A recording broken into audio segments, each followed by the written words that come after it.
Houthi tembakkan rudal balistik ke kapal perang Amerika Serikat. Laut Merah memanas. Houthi Yaman memperlihatkan balasan signifikan atas kematian 53 warga mereka. Berlokasi di Laut Merah, kapal induk Amerika Serikat yang tengah melintas ditembak militer Houthi. Kapal induk bernama USS Harry Truman dikabarkan mengalami kerusakan parah.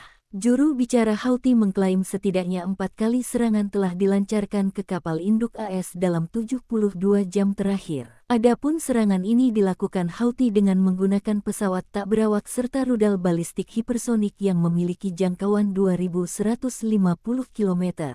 Tak dijelaskan secara rinci apakah serangan itu telah menyebabkan kerusakan. Sebelum serangan dilakukan, militan Houthi bersumpah bahwa pihaknya akan terus menggempur kapal-kapal Israel dan sekutunya Amerika Serikat yang nekat melintas di Laut Merah.